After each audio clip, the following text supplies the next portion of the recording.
Hey everyone, it's Monika Maynard here again. As per my last video, we're going to talk about conditional offers versus unconditional offers, and we're also going to discuss wants versus needs versus wish list, which is what I spoke about as well and promised to talk to you about.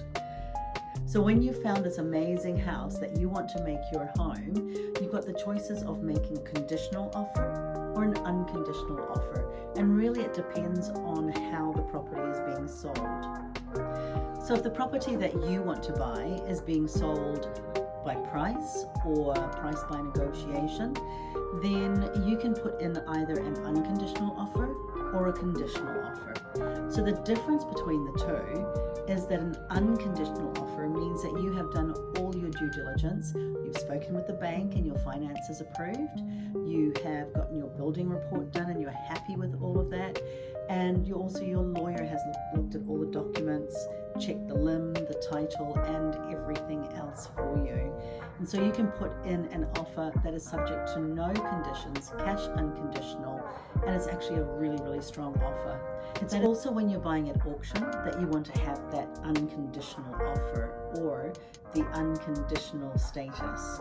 So if you have to make a conditional offer, what that means is your offer is subject to conditions, whether it be finance, subject to your lawyer checking the limb, getting yourself a building report that you're happy with.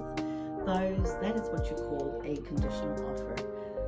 You can't buy at auction with a conditional offer, but you can look at buying a property that has either a price or something similar to that. There are times where you have to make a conditional offer, and that's where the bank hasn't approved your finance yet. You also still need to organize a building report, and your lawyer has to check the limb and the title and maybe the agreement for you first before you present that offer. And that is what is called a conditional offer. So let's talk about wants versus needs versus wish list. We have a new government in, and things are going to change with regards to the housing market. There's a lot more confidence out there is what we're finding, and people are prepared to actually go out there, list their properties or buy property. What we have found in the last few weeks leading up to today is that buyers are prepared to compete quite strongly for property.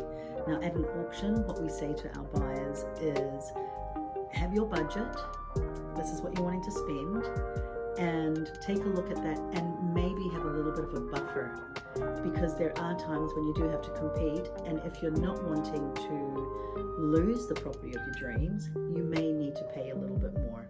So you might say, actually what I want is, I want a 4-bedroom house, I want 2 bathrooms, it needs to be brick, single level, double garage, freehold section.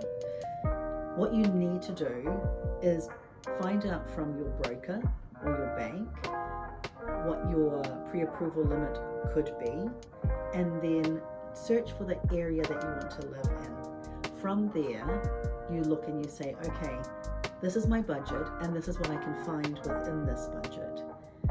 Now, there will be times where you say, I want all of this. But what you need to look at is prioritize in that want list or wish list what is actually most important to you, and then create that into a need list. And that is the best way at the moment for you to then find the house that you are wanting. If it's your first home, it's not going to be your dream home. So what you want it to be though is a nice home. So your first home, nice home in an area that you like, and you use that over a few years to then make that stepping stone to your dream home. So now that we've covered those areas there, if there is anything at all that you would like to know a little bit more about, please just contact me and I'm really happy to help. Next week, we're going to talk about how to prepare your house for sale. I'm Monika Maynard. Talk to you soon.